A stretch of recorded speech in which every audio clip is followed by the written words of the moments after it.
Hey guys, howdy, I hope you are fine. As you seen in the thumbnail, in this video, we are gonna see. What if Naruto became richest ninja and secretly dating I? No, instead of Sakura, I request you to check the author of this fanfic, and show some love and support. Name of the story is Do check it out. All details in description. And if you want next part of this series, please leave a like and comment 5 blue emoji. Let's get into the video. Also check out Patreon for I have upload Naruto X Daenerys Targaryen uncensored spicy version, link in description. Konoha's annual Matsuri no Itsuki was just 2 days away and the streets were abuzz with the excited chatter and giggling of Konoha's women as they rushed from shop to shop, squabbling over kimonos and comparing each other's dates. The odd thing about this scene was that these were not civilian women, these were kunoichi. The female warriors were not oft known for frivolous expenditure or gossip. More likely to spend time in the field or on grueling missions battling enemy ninja. Not the most graceful of lifestyles. This was exactly why the Matsuri no Itsuki was introduced over 50 years ago. To reintroduce traditional femininity.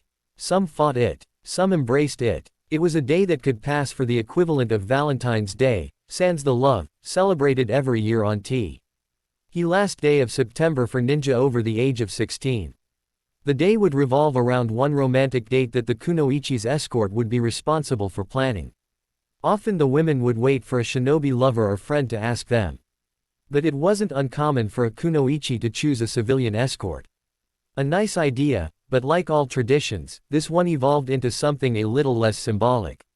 The years turned and it eventually grew into a competition. Whoever could find an escort to take them on the most expensive date would win. Of course, nothing corporeal was won for the victor, just the knowledge that they had the best taste in partners. The richest, the classiest, and it was for this reason alone that Yamanaka Ino stood behind the counter of her family's flower shop with her AR. Ms. crossed and lightly glossed lips downturned in a scowl. She was young, she was beautiful, and now that she was finally old enough to participate, she didn't have a date. 00000. 00000. Ino wasn't the complete ditz she acted like from time to time. She knew that there were some people that may call her vapid or arrogant or even shallow. Perhaps they were true, perhaps not, but none could have been the reasons for her lack of callers in the last week. She was still hot and that was all that mattered. Right. She shook her head, long blonde ponytail swinging side to side, and tried to focus on her mission of convincing her final hope to save her from the humiliation of missing her first Matsuri. She shouldn't have been forced to do this, but nearly everyone else she knew already had a date. Choji had asked a kunoichi who was originally in their class but graduated a year after them. Kiba asked Hinata, who agreed, slowly, fingers poked together. Shino was on a mission with his father Aoshi probably wouldn't consider him an option anyway due to the bugs. Tenten and Lee were going together because Neji refused to participate in such a frivolous event. No doubt Naruto had somehow convinced Sakura to go with him. That left her with Shikamaru as a last resort. Sure, he may not have been particularly rich or classy, but he was quickly become a highly respected shinobi. A decent enough option. Sadly, he would not comply with her wishes. TCH, for the last time Ino, I can't ask you. He dropped the prearranged orchids and freesia on the counter and waited for her to ring them up. She stared at the bouquet but didn't move. Ino looked at the flowers, then at him. At his blush. At his unwillingness to meet her eyes. Comprehension dawned on her. It's because she's here, isn't it? She accused. Her fingers made no movements towards the cash register. Will you please just ring me up? Shikamaru sighed. He continued to dodge the glare she tried to smother him with. They're for her, aren't they? Ino continued, jealousy striking her in the gut. She's not even from Konoha. Shikamaru's eyebrow twitched as his patience thinned. You suck at your job, you know that. Just ring them up, troublesome woman. Sabuko Tamari. Oh, how Ino wanted to rip each and every spiky pigtail off that stupid, sandy head. Why did she have to be in Konoha this week? Grabbing the bouquet roughly off the counter, the fuming young woman began to furiously punch in the numbers on the tag. Shikamaru, who am I supposed to go with? She griped as if the entire situation were now his fault. In her mind, it was. Shikamaru sighed for what seemed like the umpteenth time at the way she manhandled his purchase and rubbed the bridge of his nose. Why did you turn down all the guys who asked you in beginning of the month? You wouldn't be in this situation if you weren't so picky. Duh. Ino flipped her hair. I was playing hard to get. It was supposed to get the attention of some older shinobi. Preferably a Junin. Shikamaru looked dumbfounded. Why? You know what? Never mind. It's your own fault for assuming a tactic as pathetic as that would work out. You can be so shallow sometimes. Anger welled within her. Most of it was irrational and directed at Shikamaru for not coming through as her last resort, but some came with the painful truth that what she did was rather shallow. She didn't need that pointed out to her, and she most certainly did not need her failure shoved in her face. Don't act like you're so much better than me, Ino spat, begrudgingly accepting the money he offered. It's not like you're going to ask Tamari because you like her. He grabbed his purchase and left the shop without a response. 00000. 00000. 2 doors down from the Hokage's office. In a small study filled with medical scrolls and training worktables, a similar conversation was in motion. Come, on Sakura-chan, please. Begged a 15-year-old blonde with pleading blue eyes and pouting whiskered cheeks. He sat on a cleared worktable swinging his feet back and forth as his pleas went unheard. No, Naruto. It'll be fun, I promise. Naruto, I go out to ramen with you all the time. It will really be a waste of my time, the young medic exhaled as she shuffled through some scrolls in a poor rouse to avoid looking at him. Had she been looking, Sakura would have seen Naruto recoil as though struck. A waste of your time, huh? Naruto remarked belatedly. Sakura winced at the strain in his voice and made a desperate attempt to remedy the rejection. You know that's not what I meant. It's just, you're 15. That's too young. You have to be 16 to ask someone. They both knew she grasped at straws by this point. But you could ask me, Naruto pointed out the obvious. He was, if nothing else, determined. Sakura knew there was no escaping it. She took a breath and turned away from the scrolls, preparing herself to hurt him in a way she really didn't want to. Look, Naruto, the truth is, the Fire Lord is coming to town and he's someone who Tsunade Shisho owes quite a bit of money to.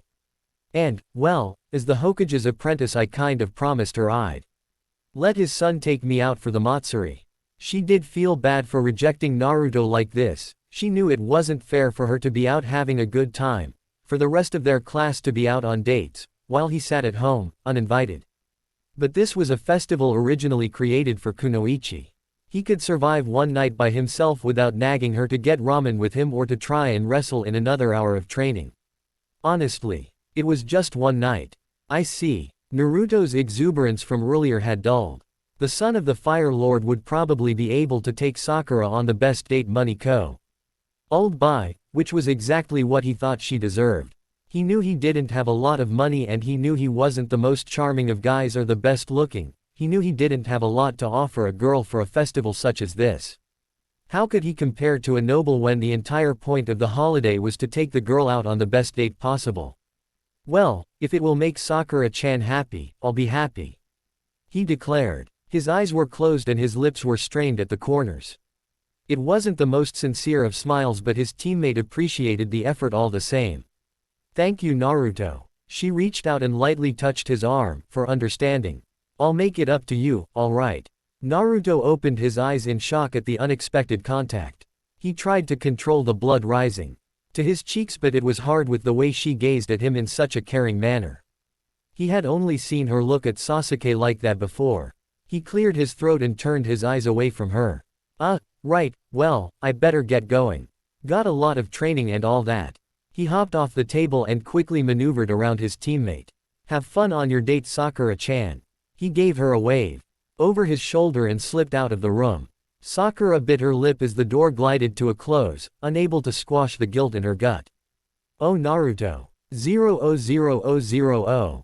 00000.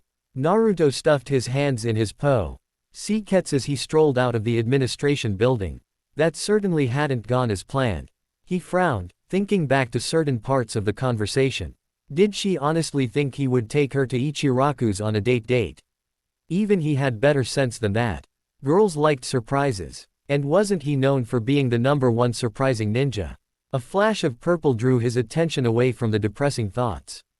Ino sat on a bench, alone, her legs crossed at the ankles and her ponytail thrown over her left shoulder where she fiddled with the fine, blonde ends. She stared at the same patch of dirt at her feet in an unfocused trance. Ino jolted when a body landed heavily beside her, shocking her out of her thoughts. She couldn't complain, they weren't particularly pleasant thoughts. "Naruto?" she asked, blinking a bit in the sunlight to get a better look at her once rival's teammate. The other blonde was in his off-duty clothes, a pair of black shorts and a white t-shirt with the leaf sigma. He grinned at her as he made himself comfortable on the other end of the seat, leaning back against the armrest with one arm slung over the top of the bench. "Hey, Ino, whatcha doing by yourself over here?" Ino blew her bangs out of her eye, debating on whether or not to tell Naruto her problem. The urge to let out all her feelings and frustrations were overwhelming, and here was a willing victim. She looked at him for any sign of dishonesty or insincerity, but he just stared right back with wide, blue eyes. Naruto was pretty earnest looking, and she supposed it couldn't hurt to confide in someone. The young woman had no idea how it happened, but somehow, once she started talking, she couldn't stop. She ended up blurting out everything, from her plan to get an older, more experienced ninja to take her out, to Shikamaru's rejection. She voiced her fears of being ridiculed for not having a date and how her first Matsuri would be pathetic and reflect poorly on her social status. Amazingly enough, Naruto sat through it all, listening patiently and attentively. His eyebrows rose at the mention of her plan and he nodded sympathetically at Shikamaru's rejection. Tenten W. Ith Lee, and you'll be going with Sakura and I'll be all alone. She finished in a whine. Naruto took a moment to digest everything that had been thrown at him in a rush, deciphering her last sentience. "No, I'm not going with Sakura-chan," he said flatly. Ino looked at him in surprise. "What? But I thought, why not? Wouldn't she be the first person you would ask?" Naruto shrugged one shoulder, looking uncomfortable. "I'm too young to ask anyone. I'm still 15, remember? I didn't think that would stop you." "It didn't," he admitted. But that was one of her excuses. "Forehead's not being a bitch to you, is she?" Ino asked with a threatening edge. The academy days were gone and over. Naruto was one of their friends now and turned out to be a pretty decent guy. Much of her pettiness had evaporated as she matured, and she had thought Sakura's had as well, especially considering the two were teammates. No, nothing like that," he assured her with hastily waved hands. Even as he said it, Sakura's earlier words rang in his head. "Waste of my time. She already has a date," he continued, now looking up at the clear skies. It was much too nice a day to be feeling so shitty. "What?" Ino said a little too quickly. "Who else could Forehead be going with? Is it Sai?" She almost smacked herself the second the words left her mouth. Why didn't she think of him before? Naruto closed his eyes and shook his head. "The Fire Lord's son," he replied quietly. "What?" Ino cried, looking ready to spring from her seat. Naruto winced and drew back, rubbing at his smarting eardrum. Forehead's going with the Fire Lord's son. How the hell did she land a date like that? Her companion repressed a scowl. Tsunade Baba made her promise apparently. Ino would have loved to race the jealousy of Sakura possibly getting the best date out there. The guy was loaded after all. He could take her anywhere, and stew in her own rage, but one look at Naruto's face and she knew she wouldn't bring herself to make him feel any lower. "Well, I bet it will be really awkward," she said falsely. "Yeah, they don't even know each other so." Naruto gave her a look that told her to stop trying before he smiled and shrugged. "It's alright, I guess it can't be helped anyway. This is Sakura-chan's first Matsuri, so it should be the best. And I can't give her the best." Ino stared at him, part in wonder, part in sympathy. How could he insist on being so selfless over this? "Naruto." "Hey, Ino," he interrupted. Not wanting to hear any word of pity or the like, he threw out a hasty suggestion. "Since you don't have a date, maybe I could, be your escort." The blonde beauty looked at him. Her shock at the sudden proposal lasted a breath before she began to size him up. She supposed Naruto was cute in his own right, especially with his hair down and his bangs hanging in his face. That and he had really beautiful eyes, she had always thought so, even when they were little kids. The whiskers were really quite endearing, and despite his faults, loud, obnoxious, rude, he had a pretty sweet disposition. It wasn't a total loss on her part. Well, I suppose it's not like I have any more options, she thought, though she wasn't mean enough to voice it out loud. Really? If anything, Naruto looked even more shocked than she had when he first asked her. It made Ino wonder just how often he was used to rejection. Great. Wow, okay, then I'll see you in a couple days. Meet me here around 6, okay. The bench was at a convenient and near equal distance between their homes. They both stood from their seat. Sure, Ino said as politely as she could, trying to hide the disappointment she couldn't help but feel at the same time. Thanks, Ino. You'll have a really great time, I promise. Naruto assured her, either not noticing or not acknowledging her subdued demeanor. He turned in the direction of his apartment and began to jog away. See you. Bye. Ino sighed and turned toward her own home. Well, now she had a date, though it was no secret that Naruto wasn't exactly well off, so she could kiss her dreams of having an expensive dinner at fancy restaurant goodbye. Ichiraku's it was. Looks like forehead won again. Oi, Ino. Ino turned, startled, to see Naruto at the other end of the street with his hands cupped around his mouth. Dress really nice. Then he turned away again and disappeared into the crowds. A happy flutter bloomed in Ino's chest and small blush crossed her face as possibilities for fancy attire channeled through her mind. Well, he can't be taking me to Ichiraku's if he asked me to dress nice, right? Maybe she'd get her romantic dinner after all. 00000. 00000. The next day started out well enough for Ino. Despite her seemingly mediocre date planned for tomorrow, she at least wouldn't be single for her first Matsuri no Itsuki. On top of that, she found the perfect dress on sale in one of her favorite Western-style boutiques. She now stood in front of the full-bodied mirror, turning her body every which way to admire each flawless angle the dress showed off. It was a figure-hugging satin gown. The rich color of amethysts, her favorite stone. The thin strips of the halter lengthened her neck and a low back dipped to the base of her spine. The bodice was detailed with hand-sewn beads, as was the slit running up the front left leg. She would look rather good with her hair down and a pair of earrings. Her cheerful temperament came crashing down as another face appeared in the background of her mirror image. She whirled around to face the last person she needed to see right now. Haruno Sakura stood before her with a freshly filled store bag, no doubt including the dress for her date with the Fire Lord's son. Sakura stared back at her in an admiring way, showing her appreciation for the tasteful dress without words. I take it you found a date, Ino Pig? She asked invitingly. The curiosity practically oozed from the simple question. Yes, I have, actually, Ino replied as haughtily as she could. She smoothed her hands down the hips of her dress. It really did look great on her, giving her an older, graceful appearance. She tried not to think about how handy that would have come with a Junin date. Ino knew the evasive answer and her own distraction wouldn't work on the other girl and, sure enough, Sakura persisted with genuine interest. Well, who is it? Ino paused for a moment before reluctantly answering. Naruto. The predictable laugh came and Ino's face flushed in anger and embarrassment. It wasn't a cruel laugh by any means, just disbelieving. Sakura noticed Ino's discomfiture and composed herself as best she could, clearing her throat. I'm sorry, she said, shifting her bag to the other hand. But are you actually buying that dress for a date with Naruto? Ino didn't answer and Sakura's face dropped to one of concern as she realized her friend was serious about this. Ino, come on. You know he can't afford anything that would constitute buying something that showy. Sakura clearly saw the situation as a bit troubling. She didn't want Ino to waste her money on overkill. She had seen where Naruto lived and it certainly wasn't on the sunny side of town. Maybe he can, Ino answered quietly, trying to sound as though she believed it herself. The rosette rolled her eyes. Whatever you say, pig. Anyway, I was just buying this for my date. Daisuke is taking me to Bukamano's.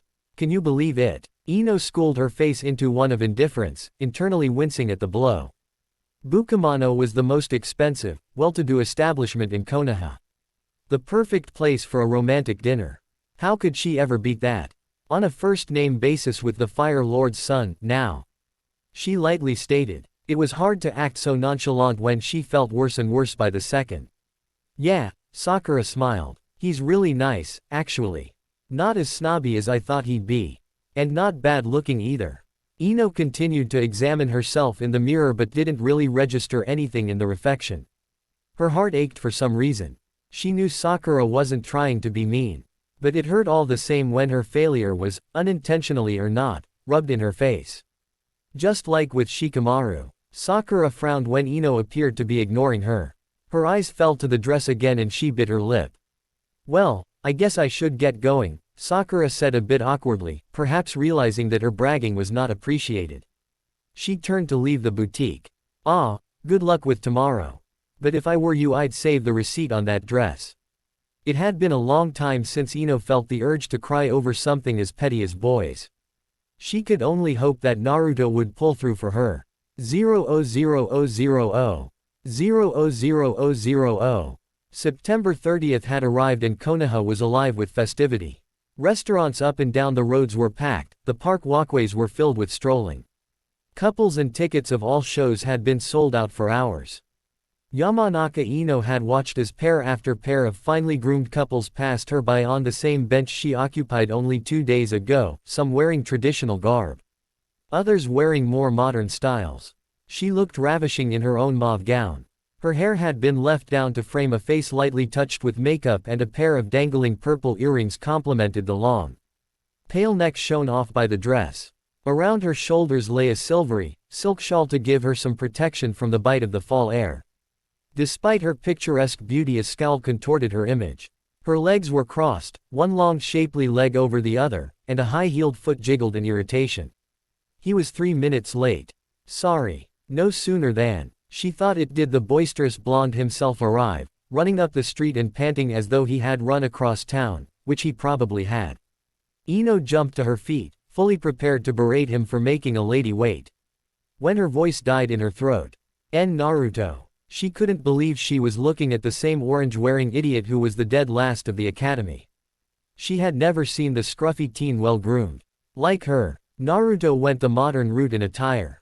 He wore a form-fitting tux, the single-button peak emphasized his narrow waist and broadening shoulders, and the black pants brought her attention to his long, lean legs. Ino never realized until just then how much taller Naruto was than her, likely close to Shikamaru's height by now.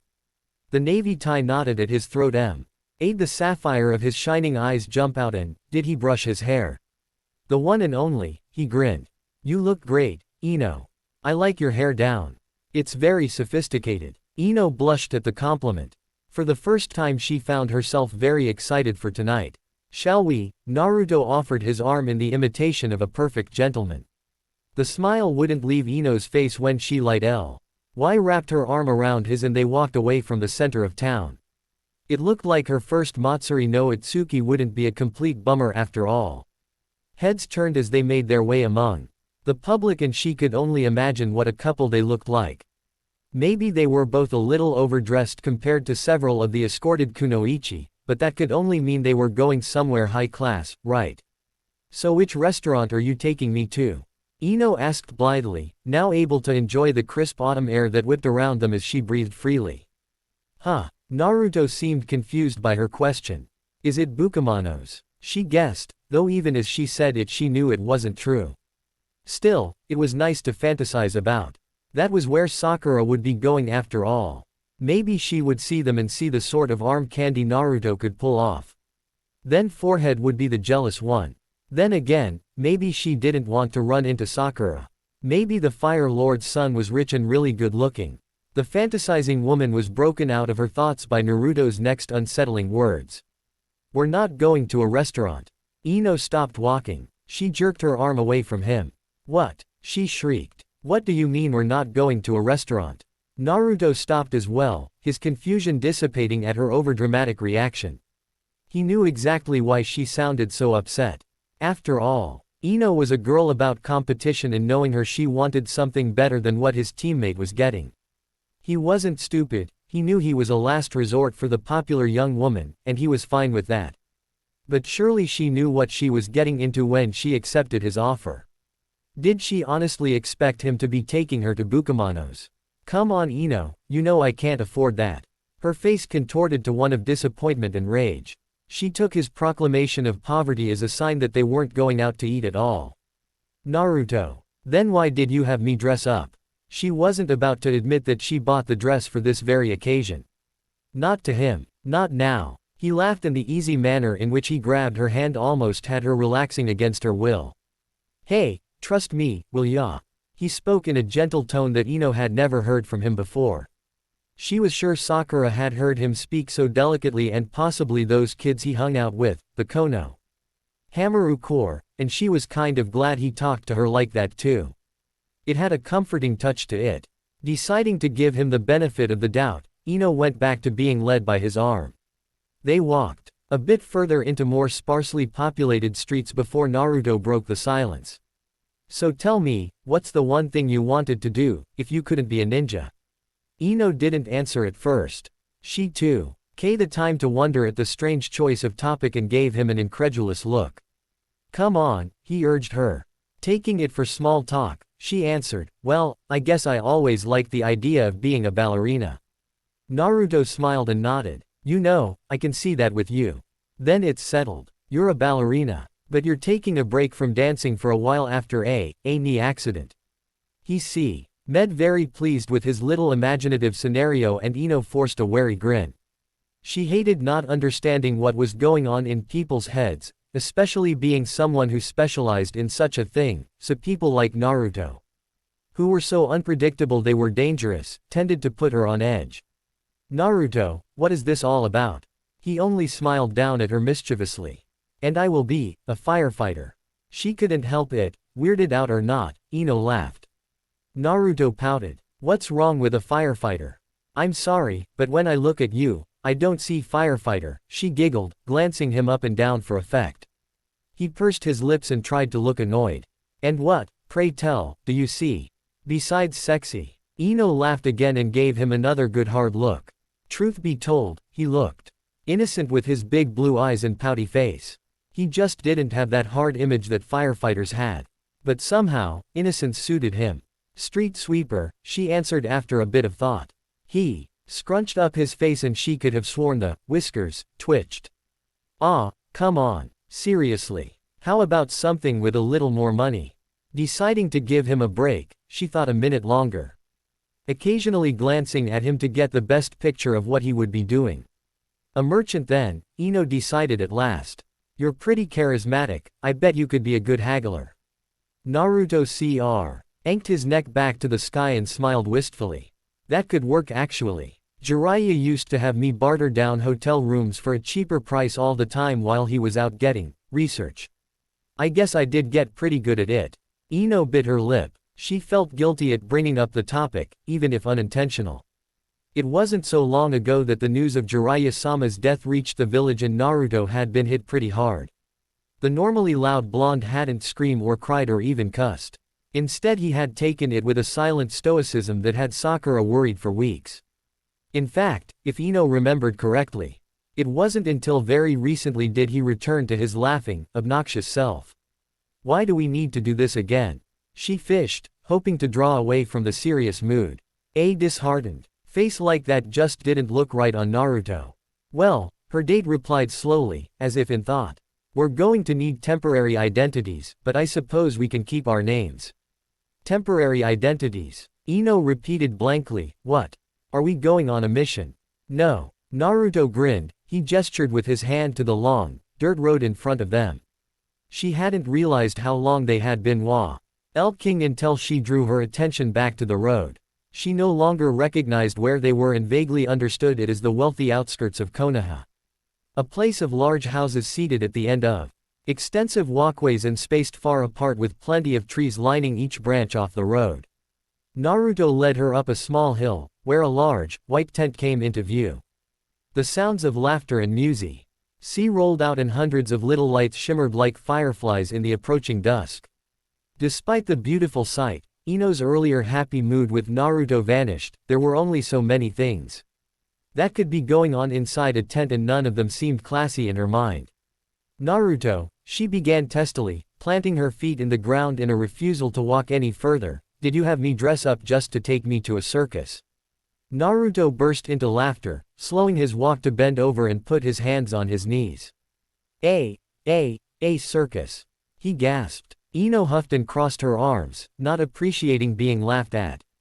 What the hell did he expect her to think, leading her to a big tent in the middle of nowhere like this?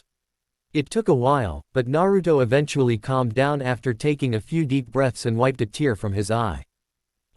Ino, give me a little credit, will you? He offered his arm once more and, for the second time that evening, the girl decided to give him the benefit of the doubt by accepting. As they approached the entrance, she came closer and closer to the conclusion that it couldn't be a circus. The music was classical and far too polished, and the decorated lights hanging around the opening were expensive looking enough to suggest refinement rather than entertainment. Remember, you're a ballerina and I'm a merchant. My father was an old business associate of Miyagi Oda's father, who is a wealthy traveling merchant originally from Water Country. Also know that Kinjo Miami is the Fire Lord's daughter, and they're getting married, Naruto muttered lowly into her ear. Married. Ino sputtered out as she was escorted into the tent. The sight that greeted her was nothing short of majestic. The tent was far larger than she originally thought. Rows and rows of tables were spread across one half. Fine, linen tablecloths embroidered with the Fire Lord's emblem lay neatly beneath sets of crystal china and polished silverware. An ornate variety of the most deliciously catered food she had ever laid eyes on was splayed in buffet style on large table, open to all guests. An orchestra was set up in one corner. Men in uniform tuxedos homogeneously played very string instrument imaginable in unison. There had to be over 200 guests, all dressed in the finest furs and most expensive shoes. Elegant women and richly decked men floated across the polished wood dance floor with practiced ease.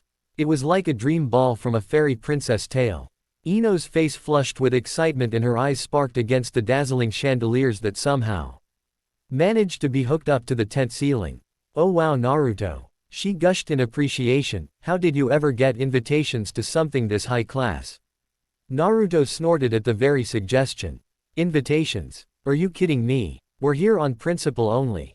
It took only 5 seconds for Ino to process just what he said.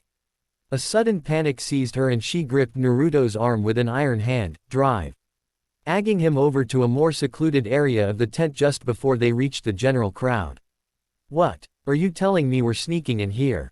She whispered furiously. Her eyes darted around to see if anyone had noticed them yet. If they were lucky they could still leave without raising anyone's suspicions. She felt 2 large hands warm the skin of her shoulders through her shawl and she turned her attention back to Naruto, who was bending slightly forward to look her directly in the eye. It's called wedding crashing, Ino. This'll be good for you, you're too stressed out for your own good. She scowled and smacked his hands off her shoulders. We could get arrested if we're caught, dumbass. Ino-chan, he drew out the honorific in a feeble attempt to help his argument, that's half the fun. Besides, once we get some alcohol in you, even if we do get arrested, which is very unlikely, we'll be too drunk to care. This is a misdemeanor at best. The smile on his face was wolfish. No, not wolfish, foxy. Ino tried desperately to keep the condescending scowl in place, but she couldn't deny that the thought of crashing such a chic reception did sound exhilarating. And everything looked so beautiful. She really wanted to join the upper class and pretend she was a part of it. That must have been why Naruto was asking for another identity. I mean, look at how many people are here. Naruto said while making a sweeping motion with him arm around the room.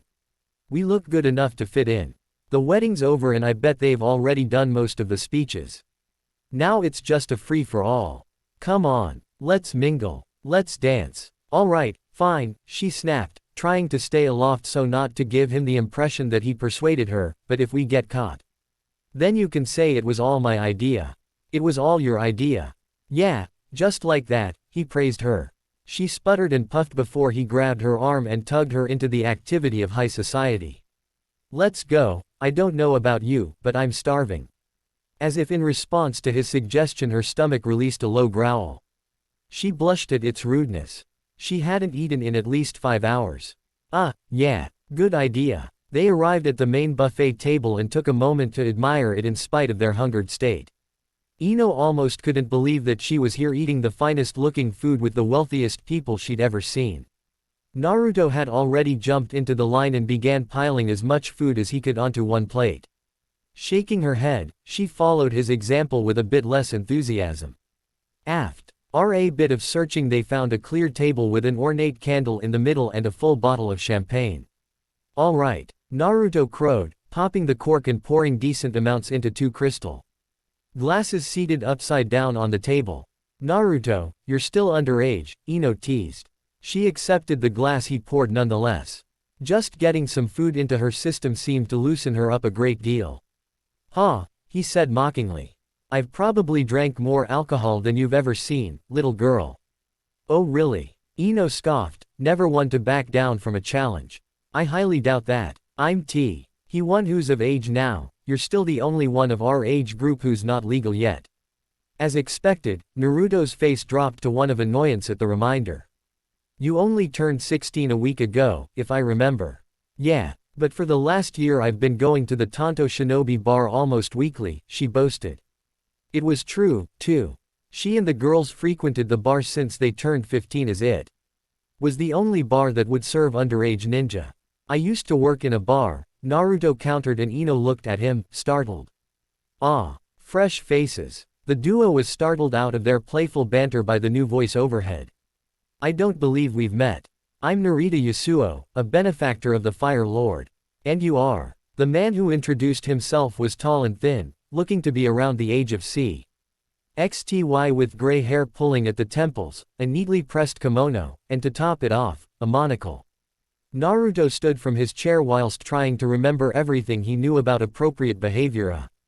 ND took the proffered hand in a strong shake. He knew better than to show any signs of weaknesses or hesitance around this kind of company. He also didn't want to give their full names or use the name of someone in the village. Just in case. "I'm Hidaka Naruto and this is Yajima Ino." Ino inclined her head at the mention of her name, but kept her mouth shut. She was just starting to have fun. He didn't want their time in Wonderland to end so soon. Plus she hadn't had nearly enough to drink to find being arrested funny yet. "And how are you related to the newlyweds?" The man's voice held a naturally suspicious undertone, but Naruto did not falter. "It was my father actually. He was an old business associate of Oda's father," he answered smoothly. "Ah, yes, the merchant," the man mumbled to himself, stroking his grayed goatee. "And who was your father, exactly?" "Hidaka Minato," Naruto replied after a second's hesitation. The name still sounded so strange to his own ears.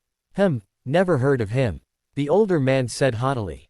Ino sat back in her chair and took a long swig of her champagne. They were about to be busted in the first hour. "Well, he did most of his business outside of Fire Country," the whiskered youth replied slowly. Had she not been so nervous about being caught, Ino would have been impressed with how easily Naruto could lie straight to someone's face. Then again, Naruto spent far too much of his youth investing in hedge-related pranks and identity theft. "I see," Yasuo said, adjusting his monocle and looking like he had no other choice but to believe him. "And what did your father sell?" "Oh, wheels," Naruto blurted out, thinking of the first thing that popped into his mind. "Among other things, of course." Ino coughed into her drink and began choking on the bit that went down the wrong pipe. The two men stared at her as she pounded on her chest to get her coughing fit to calm down. Sorry. I'm alright," she continued to muffle her giggles with more coughs while trying to compose herself. "Narita-san, over here." An older male a few tables away waved over their unexpected guest enthusiastically. "Right, well, enjoy the party," Yasuo said absently without giving the young pair another look. He took off with his nose in the air, leaving Naruto to sigh in relief. "Okay, so now we know to avoid that guy," he said cynically, sliding back into his chair and taking a sip of his own drink. He glanced over the rim of his glass. "Very smooth, Yamanaka." "Shut up, Uzumaki," Ino huffed, "or should I say, Hidaka. You know, I'm going to call you Wheels from now on." "That was great." He laughed, sipping again at his champagne as he nodded and stabbing at his food with a pair of chopsticks. "Fair enough. So what did you mean when you said you worked in a bar?" Ino asked while nibbling on the end of some umeboshi. She just couldn't imagine there, dead last, slinging bottles no matter how hard she tried and figured. He was just trying to sound impressive earlier. Naruto swallowed the fair amount of katsudon in his mouth before answering. Well, whenever I needed some extra cash to pay off my rent and stuff when I was a kid. There was this pretty shady bar by my apartment that would let me work in the back sometimes, stocking bottles and stuff. That's how I initially learned a few tricks from the other guys that worked there. So when we needed money while I was traveling with Jiraiya, we would stop a few weeks in one area and pick up odd jobs, if it wasn't taking rogue missions, which usually was our first option. I bartended at a couple places. You can actually make a lot of money when it comes to the tips. Ino whistled, admittedly odd. Wow, Naruto, that almost sounds badass. Almost. There are a number of things Ino would have liked to ask him after admitting that little piece of his life. She wanted to ask him for how long he had been paying his own rent. She had yet to move out of her own parents' home. Why he didn't have enough money to pay off his rent with all the missions he went on, or what else he had to do besides bartending. If she were to be honest with herself, Naruto as probably the most mysterious person in their group of friends next to Shino. No one knew exactly how powerful he was since he always curbed his performance in spars. No one knew anything about his past except that he was an orphan. No one knew anything personal about him except that he wore orange and liked ramen and wanted to Hokage. Is it really that hard? She asked instead. To pay rent. They've been thinking about moving out of my parents' home and getting my own apartment for a while now. Naruto shrugged and shook his head. Not really if you know how to manage your money. You should be fine on a chunin pay. Ino sighed in relief and took a few more bites of her food. That's good. But I don't understand why you would have trouble paying. You get orphan funds until you're of age, don't you? Oh, I'm fine now. Naruto assured her. But the bank and orphanage were more of a bitch to me back when I was younger and cut me off from the orphan fund a little early. So I had to struggle a bit after I made genin. He missed the look of outrage on his date's face as he took the time to refill his champagne glass. That's horrible. Those bastards. How can they get away with something like that? He smiled, not seeming troubled by it in the least. It's fine. I always manage to find different ways of keeping my landlord off my back and keeping myself decently fed. Ino snorted. Naruto's idea of decently fed was 30 bowls of ramen a day. Yeah, so what other kinds of things did you have to do? I mean, there are only so many places that would hire a kid, and I remember you weren't the most popular prankster in our village, she prompted. She washed down her food with another mouthful of alcohol.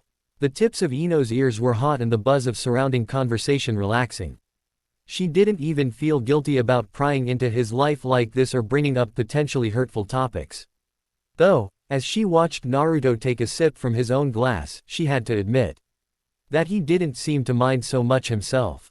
Naruto had a faraway look in his eye as he was brought back to his earlier employments. Well, there was this one old lady who let me run errands for her business. I think it involved fruit, and sometimes I had to fix a bunch of stuff like plumbing and whatnot in my apartment building to finish off my rent. Nothing too difficult, I wasn't that handy. And I remember that winter when He trailed off for a moment, his eyes widening. Oh my god. Oh shit. I can't believe I forgot about that. His next laugh had a mixed ring to it, somewhere between nervousness and incredulity, and she could bet her overpriced shoes that the new flush in his cheeks wasn't from the alcohol. He was shaking his head in disbelief, his facial expressions flickering between horror, shame and amusement. Ino's interest was beyond piqued at this point. What? Tell me. Did you rob someone? She all but demanded. You better laugh when I tell you this, he grinned uneasily. A tiny part of his brain screamed at him, why? Why would you tell her? Stop. But he was too damn warm, and for the first time ever he found thinking about his past to be funny, not tragic. He kept too many things bottled up inside anyway, he reasoned with himself. That an Ino looked like she had enough to drink to possibly not remember it tomorrow. Did you sell drugs? Ino asked again. She wore a big grin on her face, but something told him she seriously considered that option. No, it wasn't drugs, he sighed and glared suspiciously at his drink. This was the reason he was being so open with her, he just knew it. Do you remember that one winter when it was ridiculously cold, the one that happened the year after we graduated? Oh, of course, she replied, tapping her temple with her index finger. I remember because my mother bought me the latest kunoichi-styled winter jacket with kunai pockets in the lining and Sakura was so jealous. A temporary silence ray. GNED over their table as Naruto stared at her bleakly, and not for the first time that night he wondered how she ever survived the Chunin exams. Anyway, he finally continued, normally heating's too much of a bitch to bother with, but that winter was brutal, so, well. I was a little desperate. God damn it, I had to be. He didn't know how to word this without it sounding completely horrible. He probably would have been more horrified himself if he hadn't had a few glasses of champagne already. The only reason he could attest to forgetting something like that was because it was overshadowed by even more traumatic events of his life. Or he just blocked it out for his own sake. Desperate is good, Ino nodded to herself, her gossipy habits revitalizing. She was leaning against the table in her own eagerness to hear him out.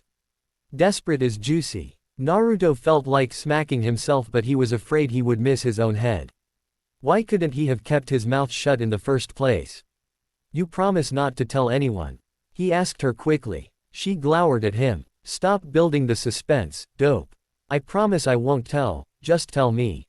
He slowly began to work out what he was trying to say, piecing together the slowly regenerating details as they came to him. Well, there was this tenant 2 floors down from me. She was young, but I think she had a kid. I really can't remember, and I think she had a husband too. I never saw the guy, but I remember she had a ring on her finger. I think he wasn't around much, ever, really. He glanced at Ino uncertainly. Sounds like one of those desperate housewife types, she murmured, dipping her chopsticks back into her sukiyaki dish. The utensils froze as she realized what she just uttered. Her head shot up and her wide eyes bore into his own. No, she whispered conspiringly, and Naruto had to cringe a little. She asked me if I had heating one time when I was scrounging around for extra blankets in the dumpster next to our building, and I said no. And I think she said something about her paying for it throughout the winter if I returned the favor with more favors, he quickly explained, stumbling over his words by the end. Ino looked caught between hilarity and alarm. When you say favors you mean, she trailed with her eyes still impossibly wide. Naruto shifted. Yeah. Wow. I mean, it all just ain't rushing back to me when you asked me about the things I did for money. It was so weird. So, well, she was a little messed up, I think. But I guess, I realized that it wasn't so bad in exchange for not freezing my ass off. You know, the Yamanaka's brain wasn't working at that particular moment in time. The mind-boggling concept of the cherubic-looking baby of the Rookie 9 practically whoring himself out to a married woman to pay for heating had left her completely short-circuited. Naruto took one look at Ino and managed to flush a shade darker. He began babbling some more in a sad attempt to save face. Not that she made me have sex with her or anything. It was just some other stuff. It really sounds worse than it is, I swear. After all, I was only 13. Ino could do nothing but knock back the rest of her glass as unbidden images flourished in her mind. And technically an adult in the eyes of some laws, you know. I mean, if anything, it got some good practice in, so I knew what I was doing later on. He mused. Naruto. Ino gasped, slamming her glass down with miscalculated force. What? He asked, fighting his bashfulness. I was cold. She squinted at him, you're a hustler. It turned out her voice was louder than she intended it to be, and Naruto shushed her harshly in response to the odd looks they received from nearby tables. You're a gigolo. She continued to label him accusingly. Keep your voice down, he hissed. It's not like I do it now. Ino groaned and dropped her head on the table. Their mission of appearing refined and regal all but flown out the window at this point. Does Sakura know? She mumbled into the tablecloth. She lifted her head enough to see the disbelieving stare Naruto cast on her. What, are you nuts? Well, she is your teammate. All the more reason not to tell her. I see her every day. I think you should tell her. I think you need to drink more. I agree. 00000. 00000. Sakura stirred her straw around in the iced water, occasionally nodding and smiling politely at the dull dialogue. Daisuke looked very smart in his traditional yukata. His long dark hair was pulled back into a low ponytail. The pleasant smile never seemed to leave his face, and he had dark, chocolate eyes.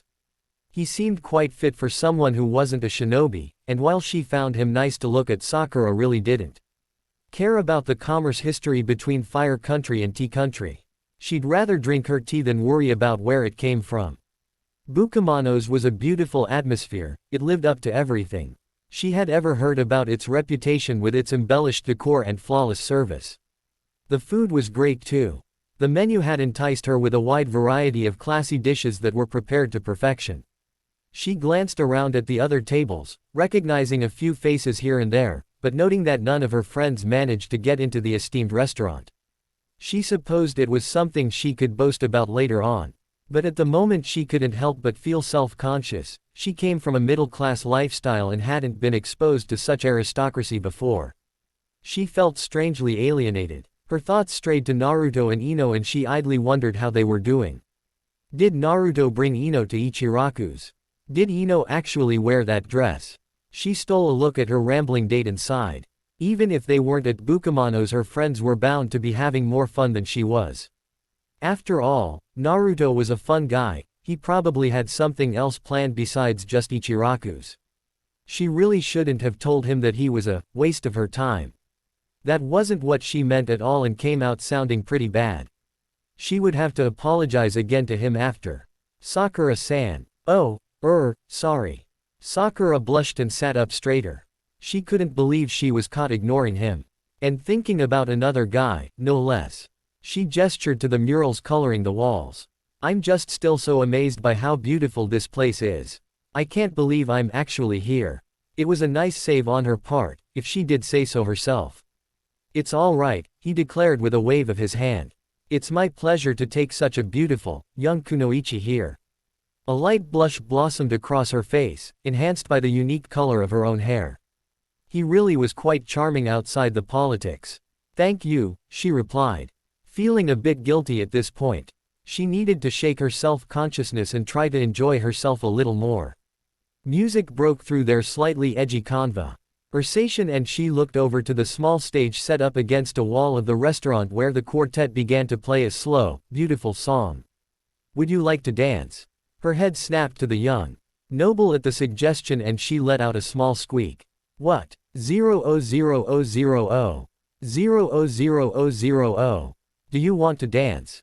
Naruto repeated. He had already stood from his chair and was holding a hand out to his slightly intoxicated date. Ino squinted at the appendage and wondered if he was serious. Do you even know how to dance, Naruto?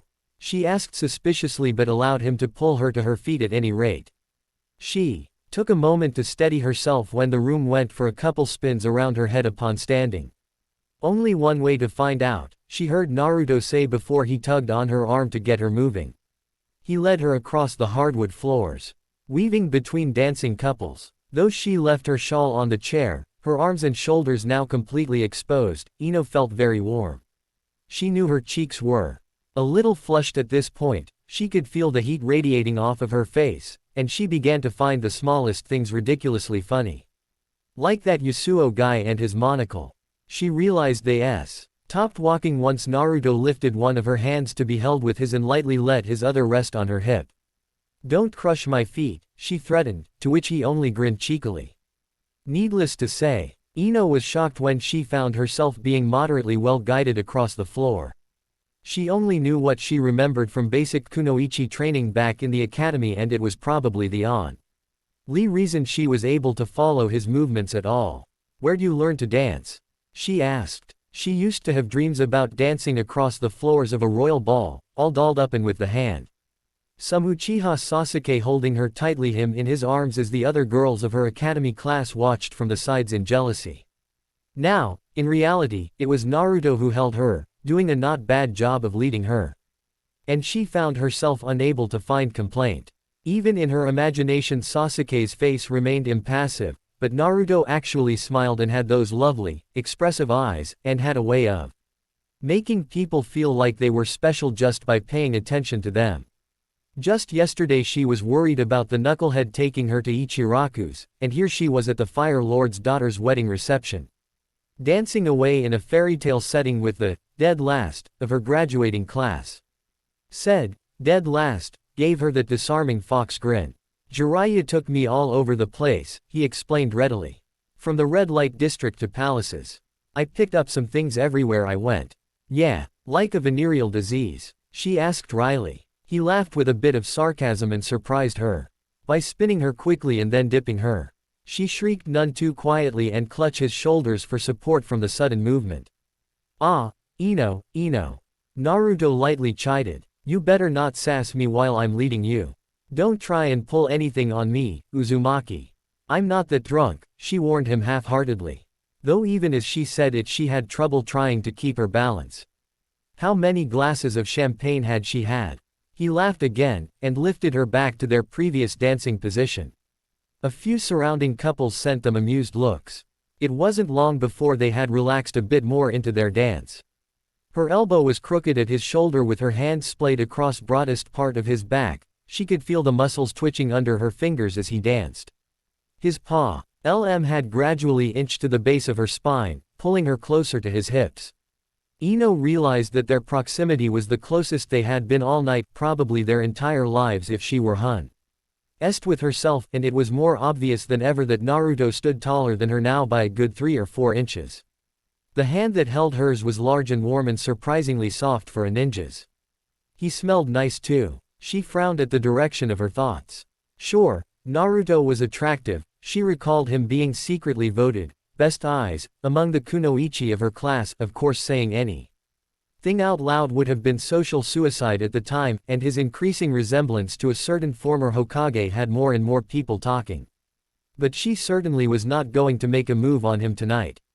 Not while she was tanked. At any rate, Ino sighed inwardly as she realized her date probably wished he danced Sakura in that moment and not her. It left an unpleasant sinking feeling in her stomach to know she was once again second to her rival. Why forehead? She wondered out loud. His devotion to the rosette had many of his friends shaking their heads, and a few others silently rooting for Hinata to finally catch his attention. Sakura's current feelings for Sasuke were, at present, a mystery. It was because of this that the increasing amount of positive attention she gave to the blonde had more of their friends feeling anxious rather than happy for him.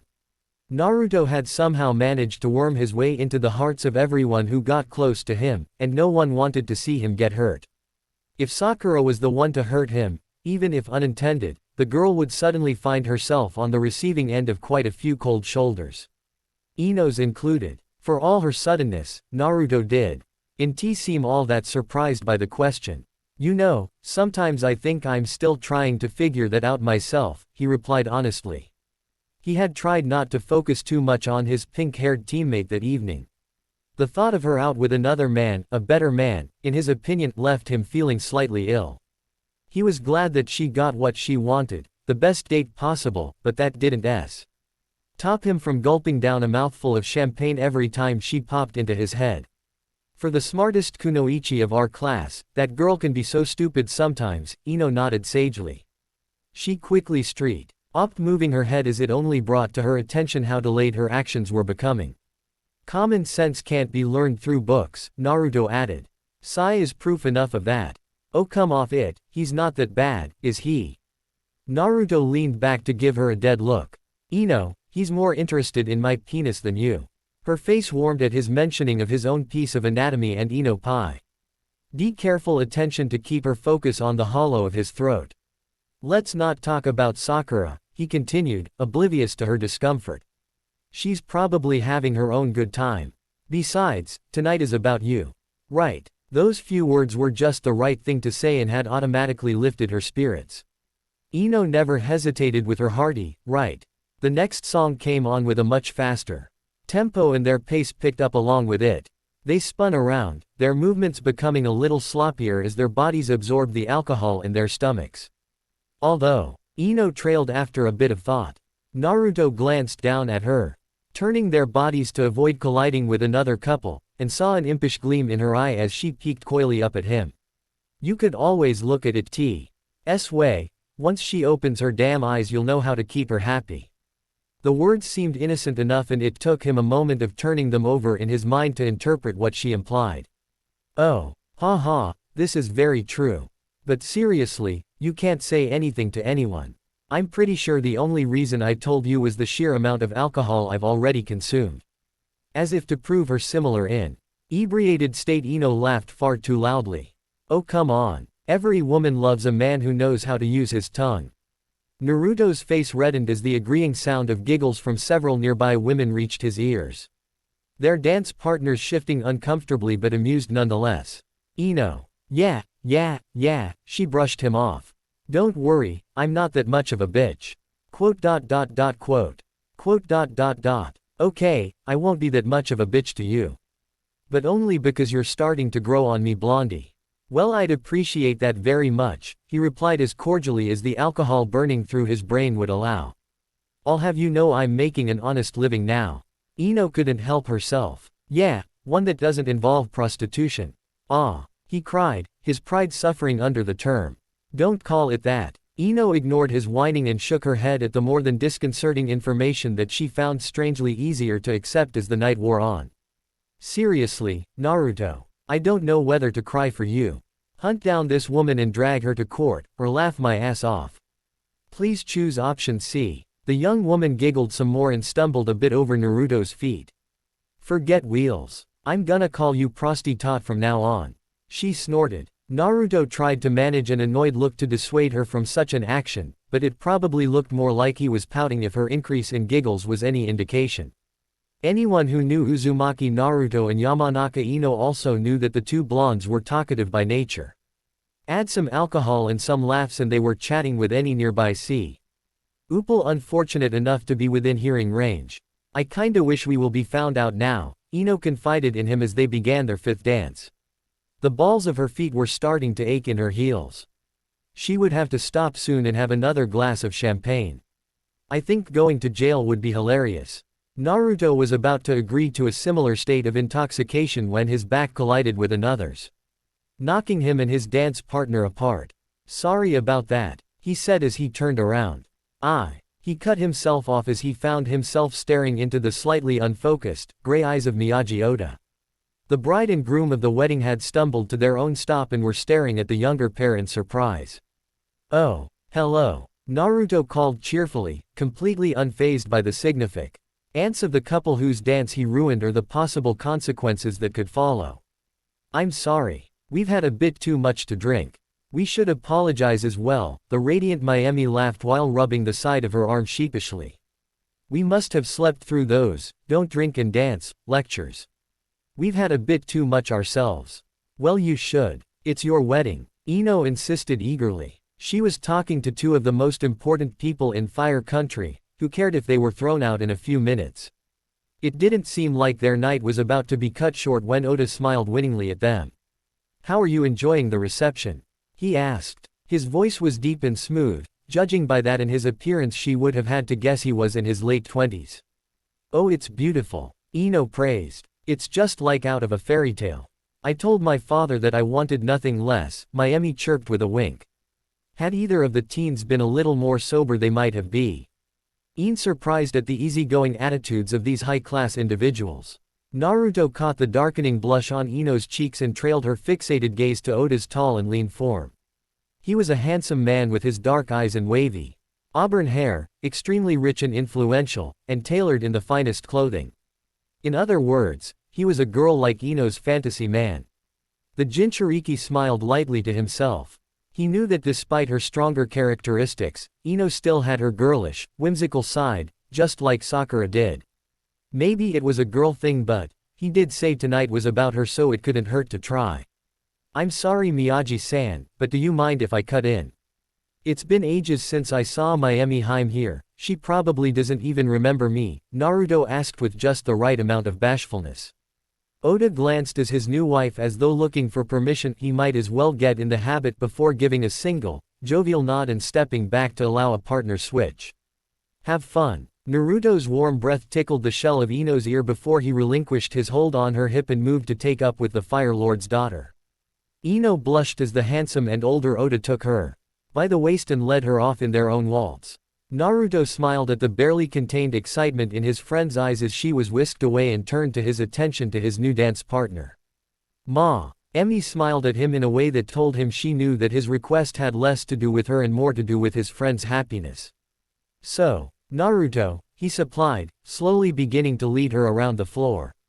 So Naruto, I take it we've met before. It was a long time ago when we were kids, but yeah.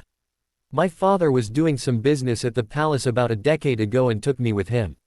I was too young to remember it at all really, but seeing as you were the Fire Lord's daughter it was something I never forgot, he fabricated effortlessly.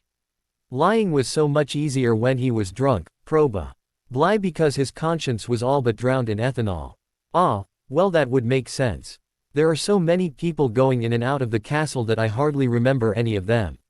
It's a little embarrassing to be talking to someone who knows you when you don't know who they are, she replied with a small shrug. Don't worry about it. I understand how hard it must be to remember all the little people.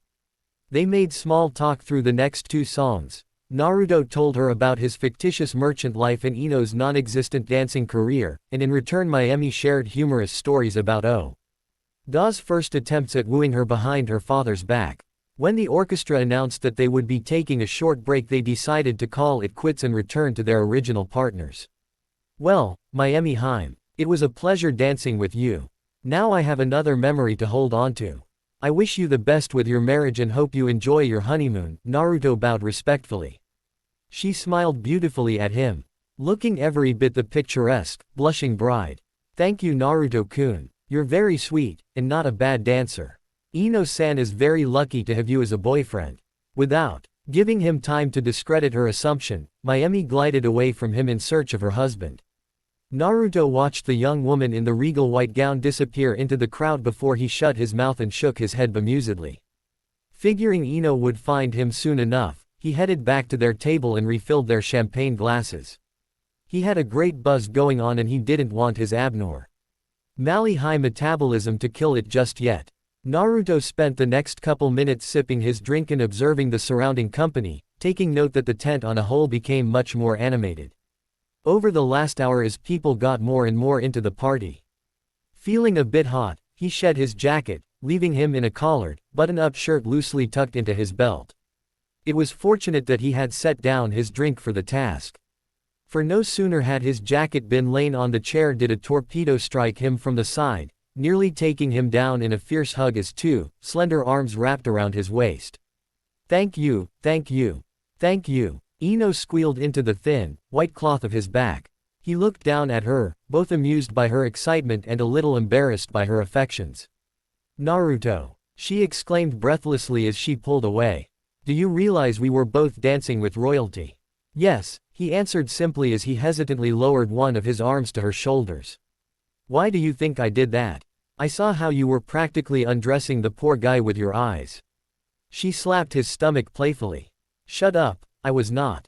Reet. Seriously though, thank you, she repeated sincerely. This has been the best date ever. I'll drink to that, he said as he handed her a newly filled glass. She took it with a grin. Cheers. Despite the high noise level a chime of F. Orc against crystal carried over the crowd, effectively lowering the volume to whispers and murmurs. All eyes were directed on the Fire Lord as the robust aristocrat stood from his seat at the head table. Ladies and gentlemen, he began in a loud, rumbling voice, I thank you for joining us this evening to witness my lovely daughter's marriage to Miyagi Oda. There are so many things I can say about them. But they can go unsaid a little longer. For now, let us cut the cake. Naruto and Ino were among the first to begin cheering. 00000. 00000. Sakura inhaled the deep, sweetly scent of grass and sighed blissfully, unconsciously tightening her arm around her escort's bicep in her state of contentment. Her steps along the dirt-packed path that weaved through Konoha Park were slow and even as she enjoyed the perfection of the atmosphere. The air was still a bit warm, even on the cusp of fall, and the soothing sound of crickets surrounded the couple on their after-dinner walk. Different the turns of dull green flares combated each other as fireflies coated the grassy hills. I always forget how beautiful this place is, Sakura said softly. I hardly ever have time to come here, especially at night. She could sense Daisuke nod his agreement from beside her. Konoha is a beautiful village in general. I have traveled around the country quite a bit and I can tell you that it's hard to come by a military-run village as peaceful as this one. I hope to visit it more often in the future. Sakura could feel his eyes focus in on her profile and she struggled to remain impassive. A sud. Den nervousness had taken over her as a new tension blanketed the once relaxed atmosphere. He was trying to convey something to her, she could feel it. Something that she wasn't sure she wanted to interpret just yet. Sakura-san. Hesitantly, she turned toward him once more at the call of her name. He was looking over the fields of fireflies, the soft glow the bugs provided highlighted the sharp angles of his face. He was definitely good-looking, she mused to herself in his few seconds of silence, not to mention rich, mannered and tasteful. Everything she had always looked for in a man because, well, what else was there to look for?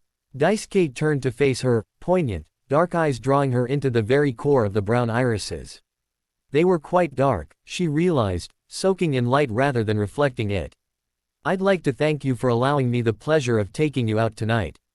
It has truly been an honor to escort the beautiful apprentice of the legendary Sannin Tsunade-sama on her first Matsuri no Itsuki.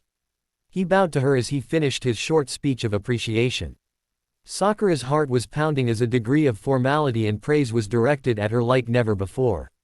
She made a conscious effort to push down the blood rushing to her cheeks before she responded.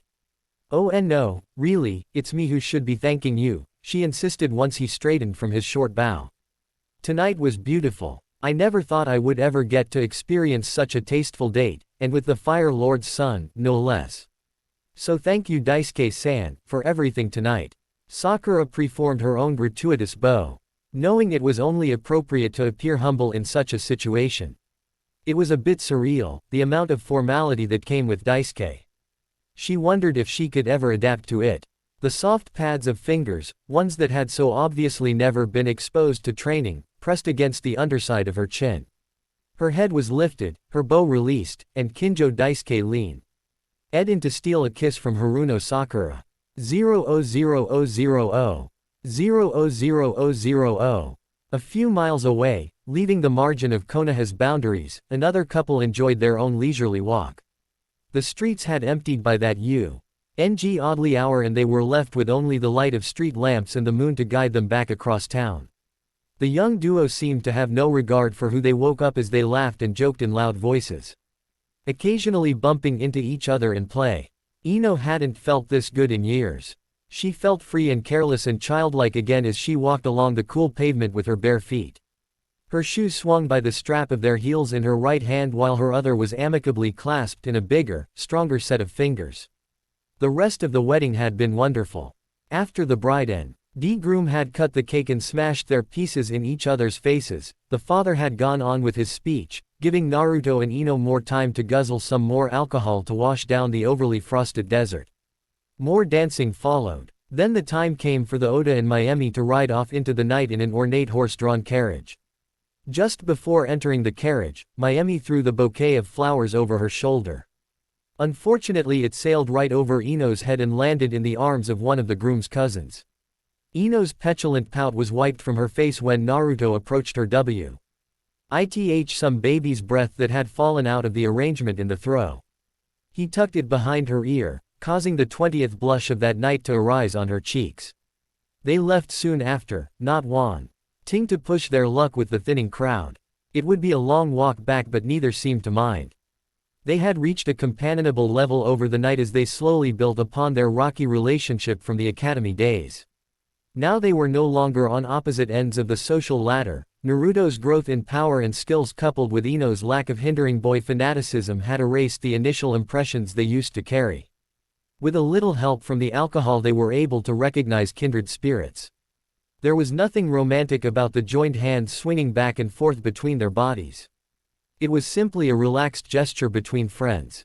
Ino felt completely comfortable around Naruto, and she was pretty sure it had nothing to do with the stolen champagne bottle he held at his other side. The more she got to know him, the easier it was to talk to him. He wasn't as hyperactive as she recalled his chilled self to be, granted she still remembered him as 13 seeing as he Only recently got back from his training trip.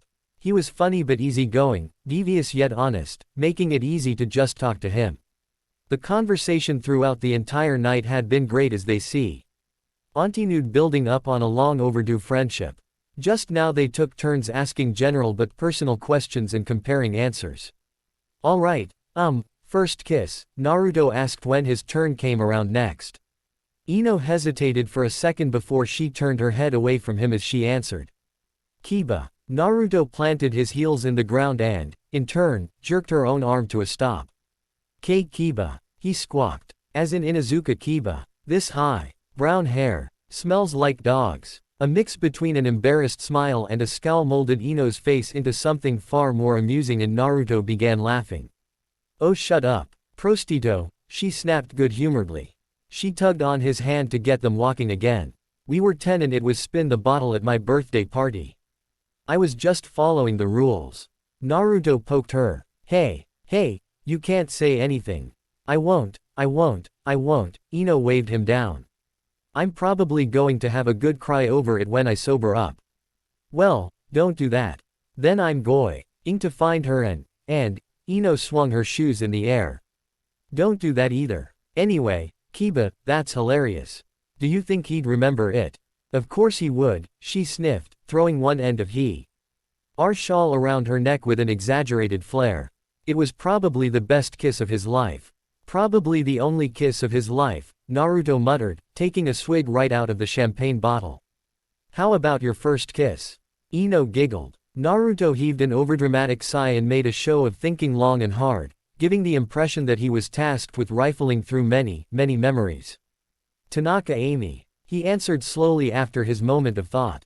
This time it was Ino who had jerked them to a stop. She stared at him as though he were completely insane. Amy. From the academy. That purple-haired bitch. Naruto furrowed his brow. Yeah, she pretty much cornered me after school one time and planted one on me. I was pretty scarred from that. Why? What about her? Naruto, Ino sighed. She's was like Sakura's nemesis back in the academy. Huh, he noised intelligently, cocking his head to the side. I thought you were. No, I was her rival. There's a difference. Amy did everything she could to make Sakura's life a living hell until I showed up, she explained patiently. She couldn't help but giggle at his horrified look. Really? He whined, feeling a little blameworthy for the involuntary act. Aw man, now I feel so dirty. Ino full out laughed at that. You're dirty. Really, Uzumaki, what is it with all these women taking advantage of you? I'm surprised you're still into women after all they've put you through. Maybe it's 'cause I like being dominated. He suggested in a sly, husky voice while leaning in a little towards her face. Ino lightly punched high M in the arm before snatching the half-empty bottle out of his hand. Naruto. Ino gasped, pretending to be scandalized. You don't say stuff like that in front of a lady. She threw her head back with the bottle attached to her lips.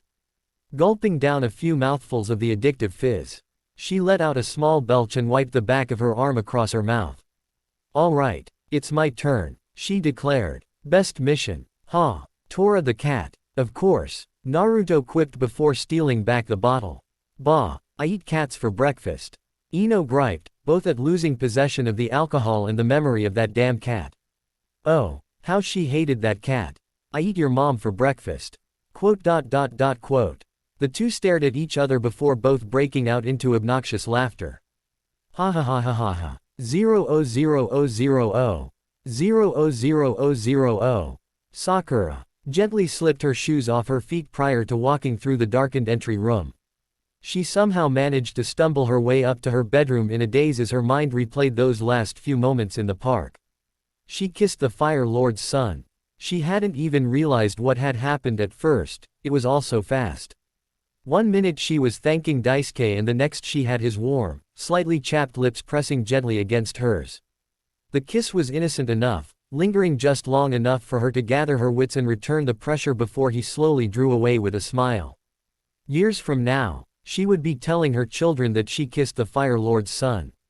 Forget that, she was going to tell Ino tomorrow, that pig was going to be so jealous. She finally reached her room, slipping out of her dress and pulling out the pins in her hair at the same time. As soon as she fit on a snug t-shirt and some calf-length pajama pants, she collapsed backwards onto her bed. The springs let out AF. EU squeaks as the fall bounced her a few times. All in all, she saw her first Matsuri as a total success. It was a lovely date, a bit conservative for her tastes but still sophisticated and expensive. And succeeded in leaving her feeling completely spoiled. She turned her head to get a look at her clock, saw that it was 1 in the morning, and smirked. Ino had probably gone home a long time ago after a bowl of ramen and a movie. She frowned at the callous thought. Why was she suddenly so obsessed with how Ino's date went? It had been fruitless to try and convince herself it was because Ino and Naruto were both her best friends and she was simply interested for that reason alone. Of course she wanted them to have a good time, but, in unison with this feeling, there was another part of her mind. That she hated, the part that wanted their date to fail. What she couldn't figure out was why she felt that way. So what if Ino and Naruto went on a date together?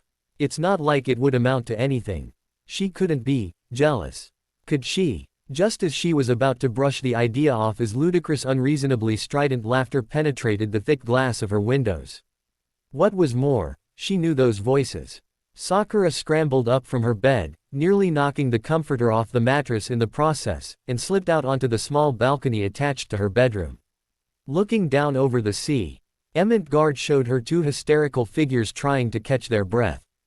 Or perhaps they were trying not to fall down. It was hard to tell. Naruto. Ino. She called as loudly as she dared without disturbing anyone's sleep, not that it would matter at this point after the racket by 2 ninjas below. Is that you guys? She could see that Ino was in the dress she saw her wearing the day before. Ino's barefoot state surprised Sakura.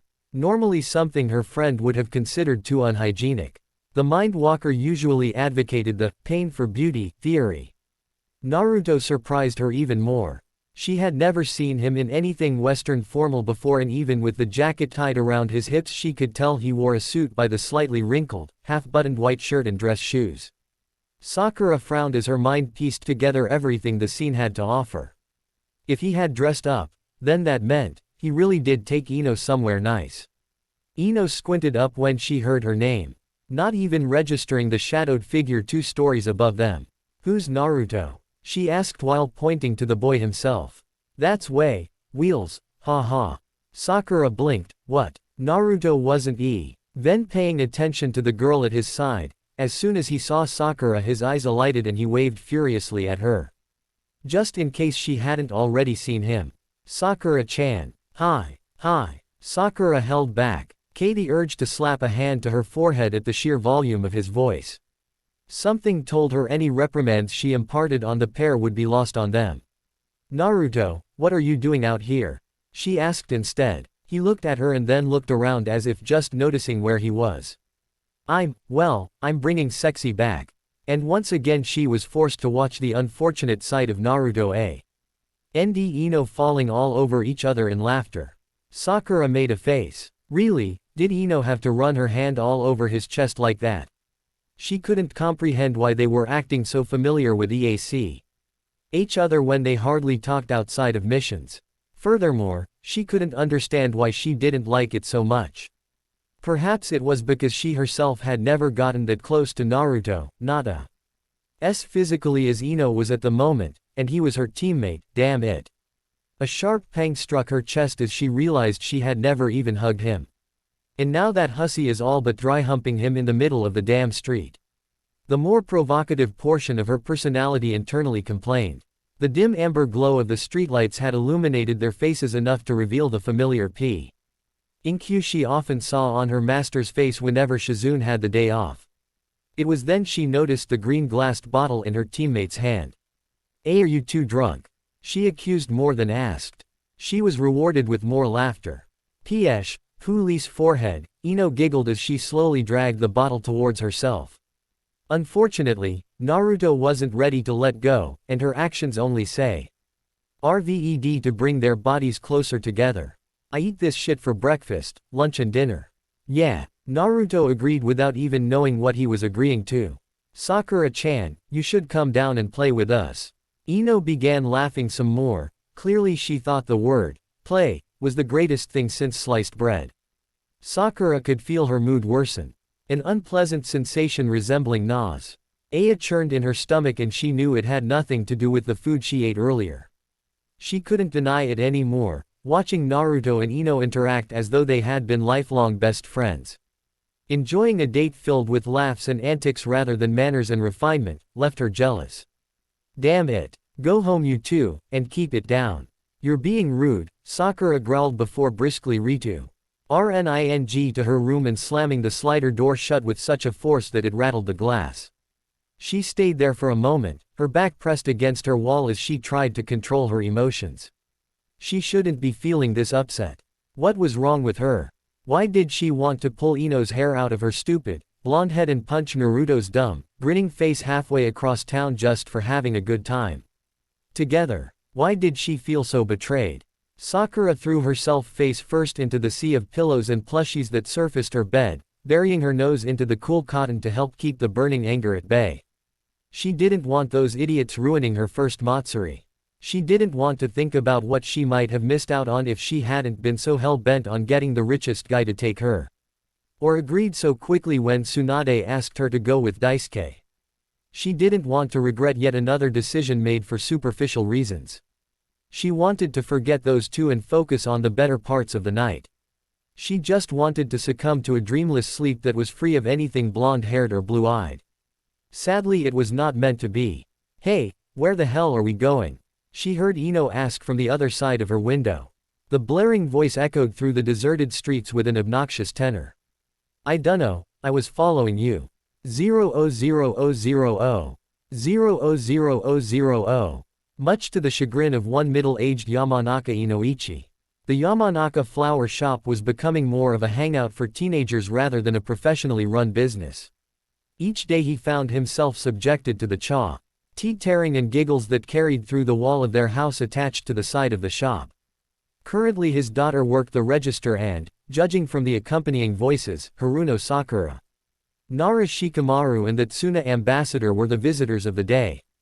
Inoichi could hear bits and pieces of Sakura telling the group parts of her date with the Fire Lord's son.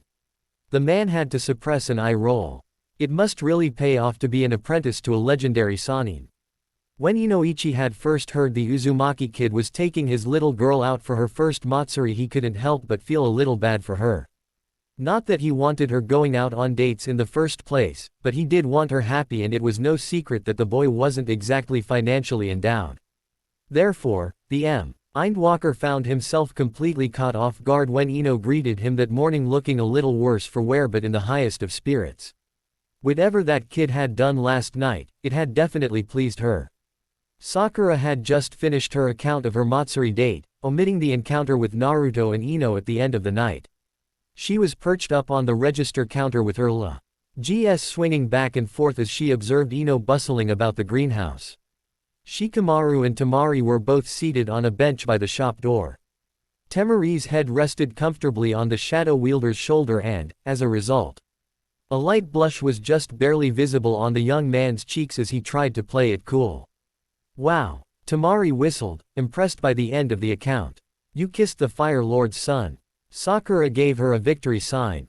Yep. Shikamaru shook his head at the useless gossip and glanced at his teammate who arranged a new shipment of flowers. He had half expected her to immediately discredit Sakura for such a feat, but it appeared as though she were barely listening, lost in her own little world. Hey Ino, he called with a tiny smirk. I heard you got stuck with Naruto as a date. Is that true? The blonde straightened from her work and brushed her hands on the front of her apron, blowing the long strand of hair away from her right eye. She turned to face her guests and gave them a wide smile. You're damn right it is. The lazy ninja certainly had not expected a reaction like that. How was it? The golden-haired 19-year-old at his side asked. Ino realized that she couldn't even bring herself to feel annoyed at Tamari anymore, especially after seeing how close she and Shikamaru were sitting. They really were a cute couple. Sakura sat up straighter from her high perch. She was curious to finally hear just what they had gotten up to that had resulted in them drunkenly traipsing down the streets in formal wear last night. He took me wedding crashing. Ino squealed. Her eyes closed as she pictured the events of the previous night. It was so much fun. Sakura stared at her friend, numbness seeping into her mind as she sat completely flabbergasted.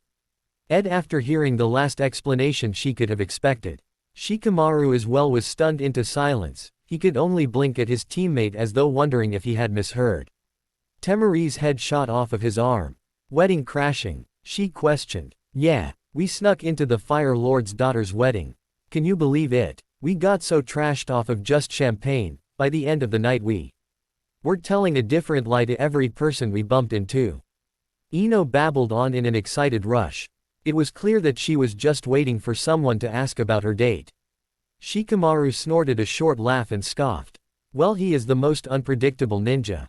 Temari hummed her agreement, totally entranced by all she heard. She had never even known about wedding crashing before. It didn't sound completely legal, but it did sound like fun. Sakura discreetly slid off the counter, suddenly feeling a little queasy for some reason. It was probably that sashimi she ate at Bakemono's. That had to be it. And who knew Naruto-kun could dance? Ino continued, oblivious to Sakura's increasing discomfort. We were all over the dance floor, it was awesome. Man, Temari joked, elbowing her former escort in the side. I should have had him take me out rather than this lazy bastard.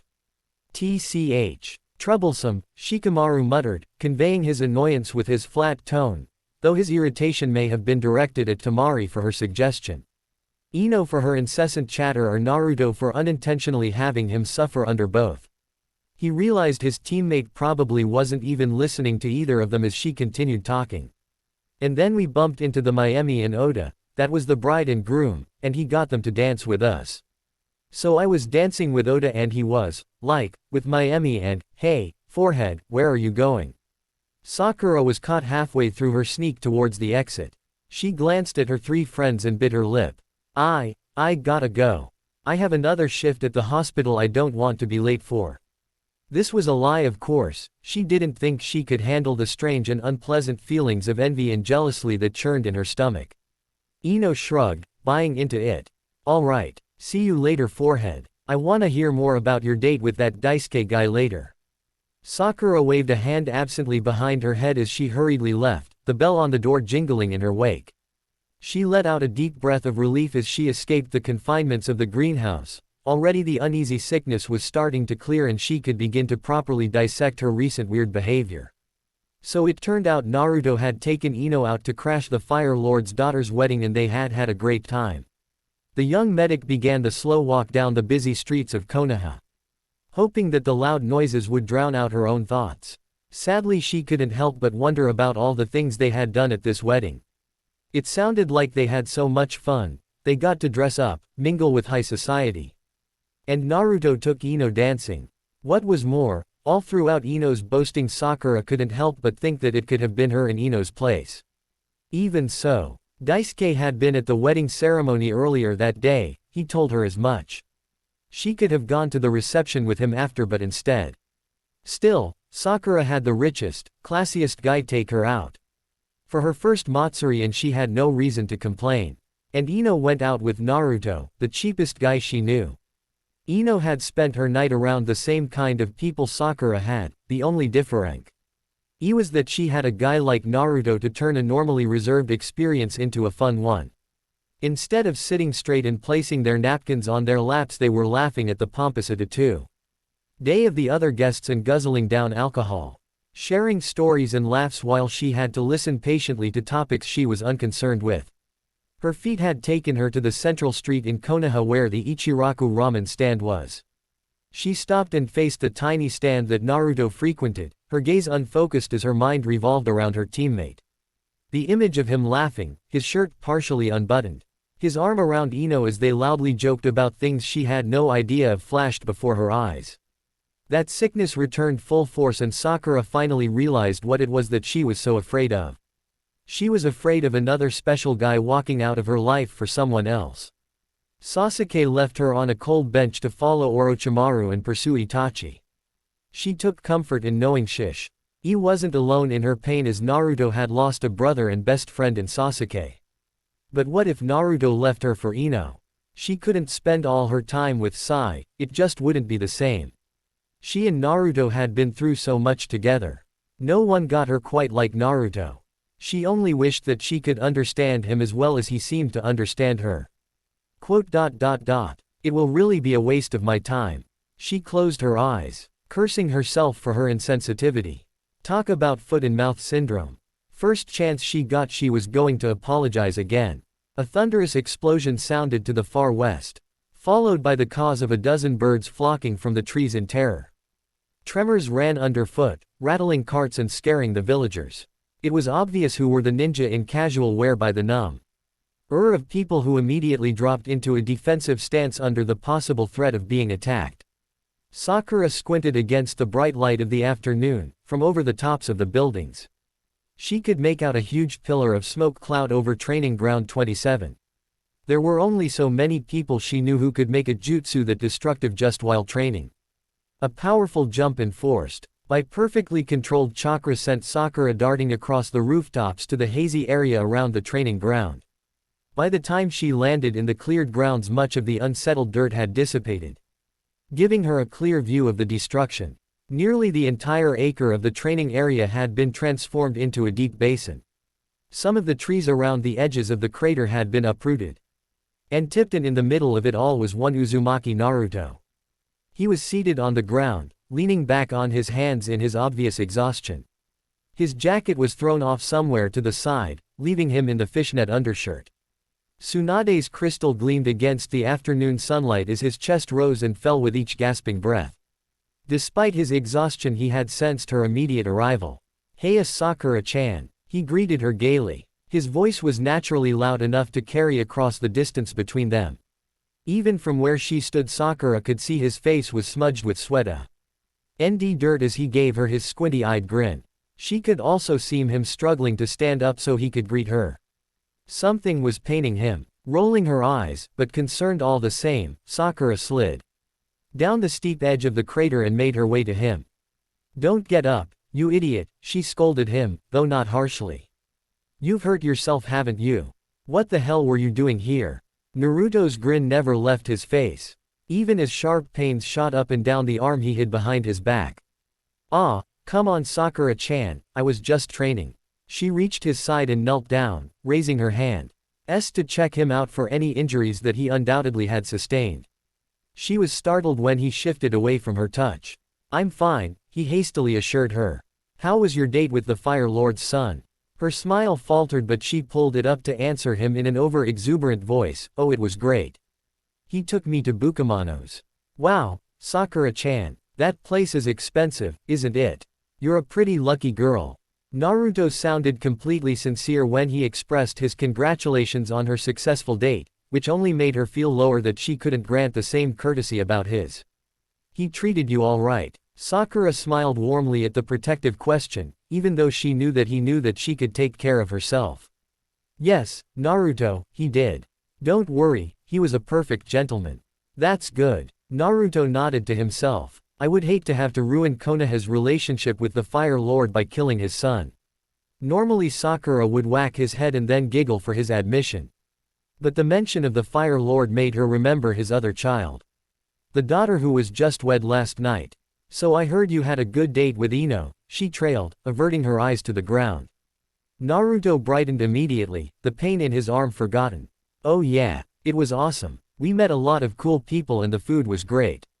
He began to gesture as he spoke, a habit he was known for. And it was then that she saw his arm, badly burnt and oddly discolored. She had only ever seen his arm like that once before. "Naruto!" she shrieked, causing him to jump guiltily. "I told you to never use this jutsu again." She roughly grabbed the appendage he was fruitlessly trying to keep from her, causing him to cry out in pain. She couldn't feel bad for him, not when he was going behind her back and practicing things he was told specifically not to. How can I finish learning it if I never get to practice it?" he asked lamely. "It's not worth it," she growled at him. "You could permanently cripple yourself. And where would that get you, huh? Geez, you sound just like Kakashi-sensei. How many times do I have to tell you people that I know my body better than anyone else does? You guys are completely underestimating my regenerating abilities."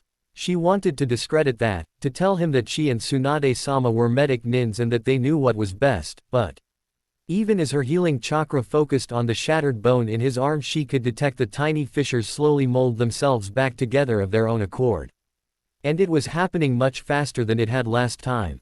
How was that possible? Left speechless for the moment, Sakura went to the subject she promised herself she would cover the next time she saw him.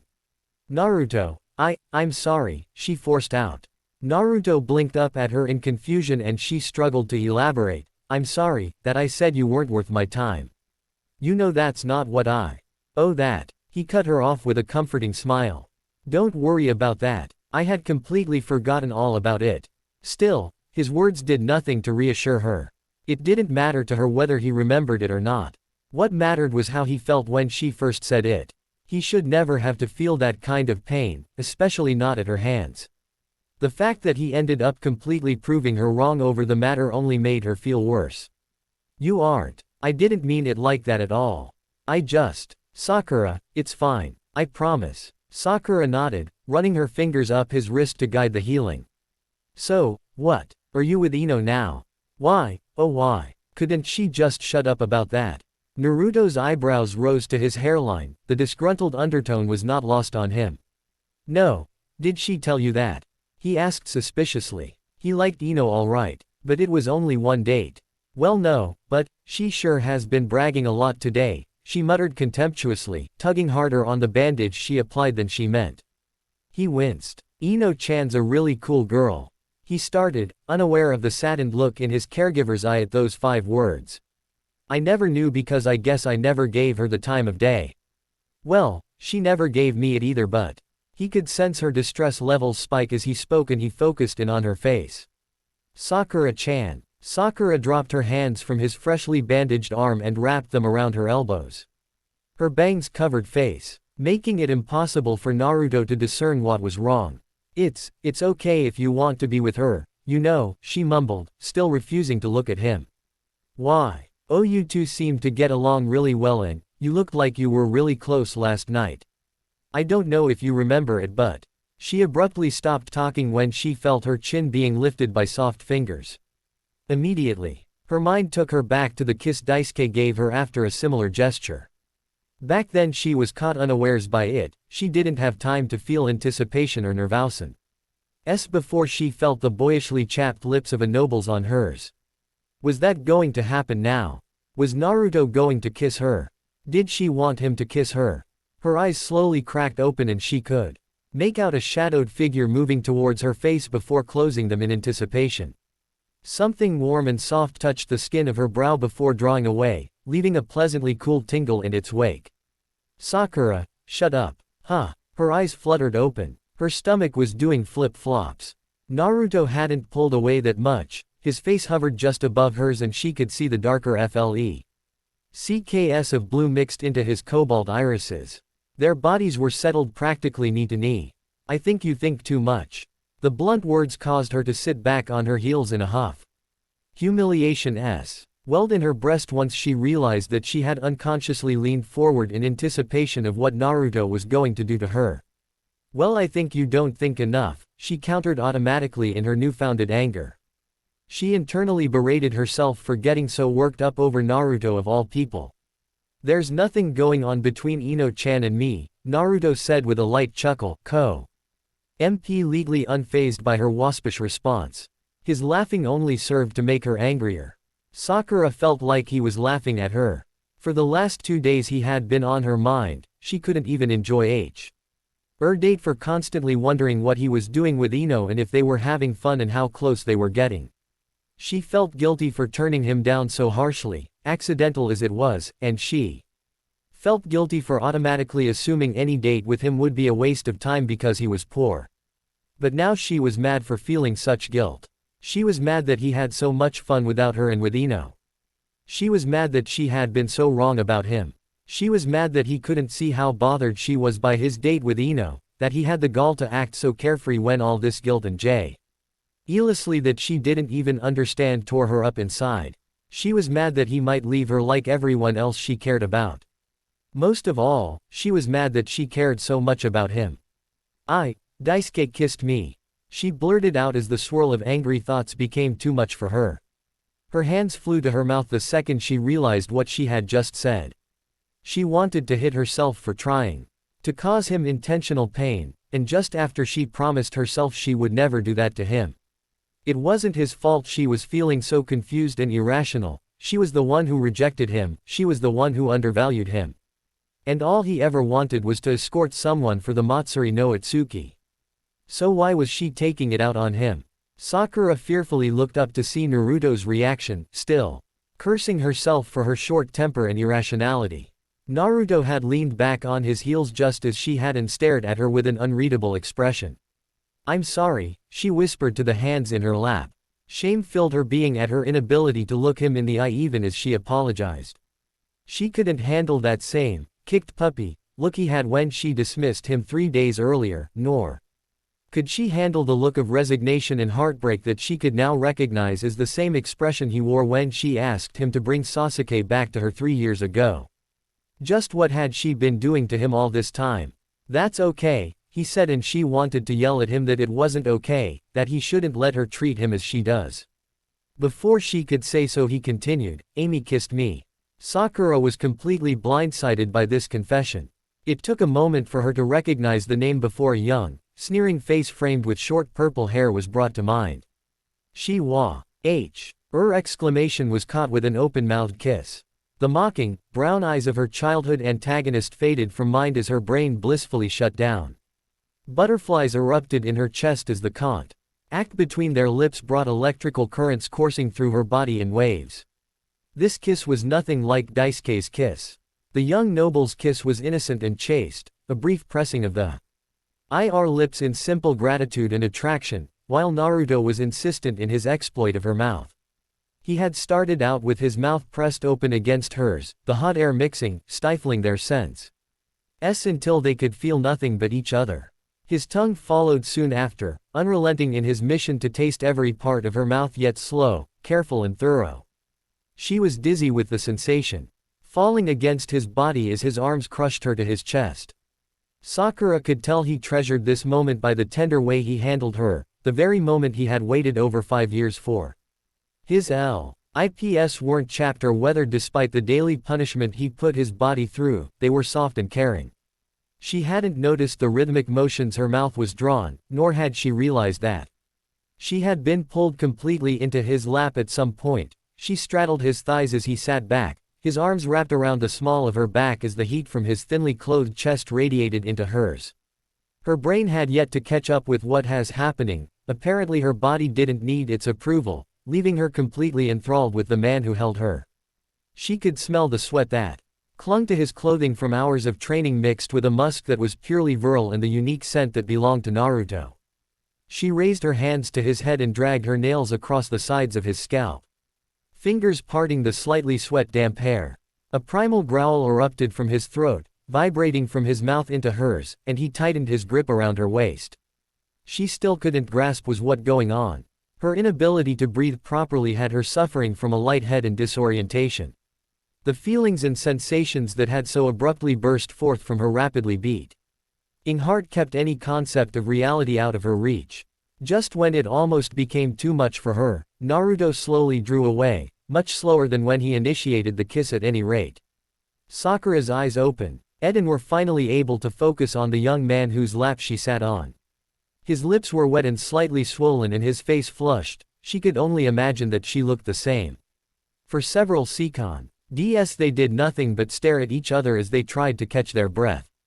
Naruto's eyes bore into hers, glowing with both passion and hesitation and something else, something more powerful.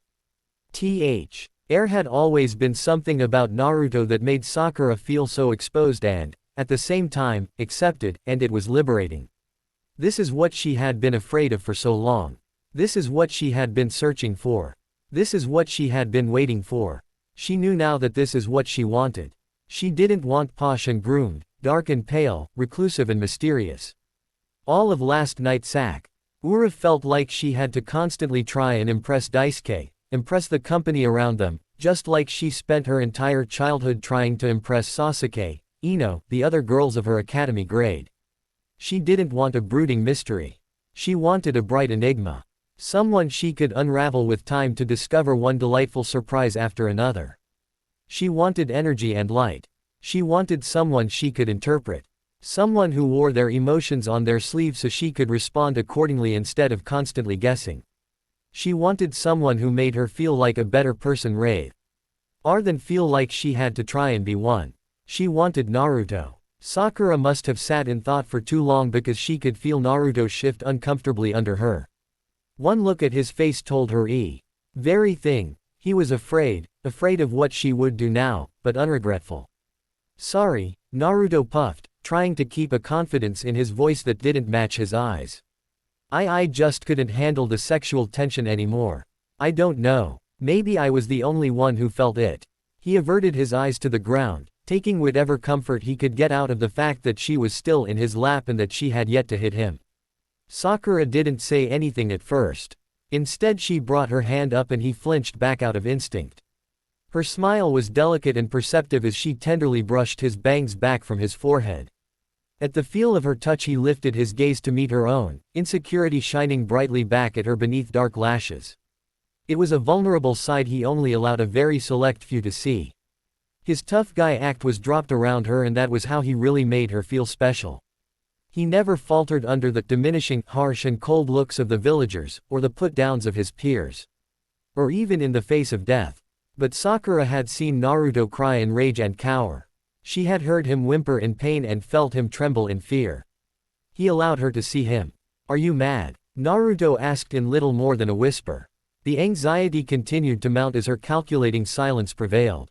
I'm sorry, she finally stated in her own low volume. She dipped her face towards his and her hands took to gently cupping his cheeks, noting how his jaw and cheekbones accented against the palms of her hands. Her eyes continued to hold his, relishing in this strange power she had over him. Now it was Naruto who found it hard to concentrate. He had kissed her on a whim, unable to control himself any longer after the way she offered her lips earlier, and it had been everything he could have hoped for and more. He never expected it to amount to anything in his favor. But here she was, straddling his hips, holding his face in her hands, looking at him so tenderly and apologizing for whatever reason. Why? Was all he could manage. Her lips were so close to his and he just wanted to feel them again. He watched, transfixed, as they moved with her next words. I'm sorry, she said again. That I took so long to realize how special you are, and how much you mean to me. She could feel his body start beneath her and an audible gasp escaped his mouth. Sakura-chan, he breathed at her confession. He was going to wake up soon, he knew it. He was going to find himself alone in his creaky bed, suffering from the after effects from such a dream. You could never be a waste of my time, Sakura uttered. She couldn't believe she had said those things to him, it hurt her that she hurt him. I'm sorry. Naruto pulled her to his chest, not with the fervor of their earlier embrace, but with tenderness, and wrapped his arms around her in a comforting hug. She huddled under his chin, selfishly soaking up any reassurance he would give her. I thought I told you that didn't matter. He murmured into her ear with his hands rubbing lightly up and down her back. You being here is enough for me. Hey, I never thought I would get to hold you like this. Sakura sighed in content and gently rubbed the warm skin of his exposed neck with her fingertips. Naruto had no idea that his naivety could be so endearing at times and, dare she say, romantic. Even the smallest confession could make her feel special. So, what does this mean? Naruto asked after a beat. Are we together? He forced out. Or do you just want to kiss me, or never again? Sakura slowly pulled back to stare at him. He stared back, ready for whatever answer she would give him. I want to be with you, she said simply and he gaped at her. Really? He gasped, completely taken back by her answer. It was as though he had already resigned himself to her dismissing him. You really mean that? Of course I do, Sakura giggled. I wouldn't have said it if I didn't. Sakura, I don't even know where to start. Naruto mumbled. I've liked you for so long. I never thought you would ever see me as anything more than a teammate. This is, I don't think I could ever be happier. He was stopped from his butchered admission with a slim, pale finger against his lips. I think you talk too much. I think you don't talk enough, he pointed out in retaliation. Sakura gave him a cute, Mock scowled and poked him in the chest with her forefinger. Less talk, more kiss, she demanded, to which he gave her a silly lopsided grin. Now that's what I'm talking about, Datbayo. 000000. 000000. A shadowed figure concealed between the thick branches of the trees whistled lowly at the embraced forms. Wow, that was hot. I'll say, another voice responded. Do you think if I blew up a training ground I would get the same treatment? The first voice jumped down from his perch on the tree. The thin light filtered through the leaves, left triangular patterns on his boar mask. Seiko. NDS. Later his companion joined him on the forest floor, his face masked with that of a tiger. You can try, Boar answered with a shrug. But you'll probably just get demoted to Chunin and get stuck with a genin team. A third figure came into the clearing, shaking his head and glancing back out towards the crater. Damn, the Hokage's apprentice and the Kyuubi kid. Who'd have thought? The badge. Masked Anbu received a sharp slap on the back of the head from a much shorter bird mask. Don't call him that. Ah, Tori-chan, I didn't mean anything by it. Hey, Tiger, asked Boar, ignoring Badger. Did you send word to the Hokage that it wasn't an attack? Boar's expression was hidden, but he still managed to give off an aura of exasperation. I thought Cory did it. The Badger drew his Han-D from his head and nodded towards the only female of the group. Are you serious? Bird snarled at his silent indication. I thought that was Tori's job. You mean to tell me that no one sent word that there was no attack? Boar asked in complete disbelief. He received no reply. Well, someone has to do it. The lush forest of Konoha went strangely silent as four trained and highly dangerous Obi remained motionless in their stare down. That's it for today, I will stop here. I hope you all enjoyed this video. If you please consider subscribe and make sure to hit that like button, share with your friends, and don't forget to check out author of this story. Details in description.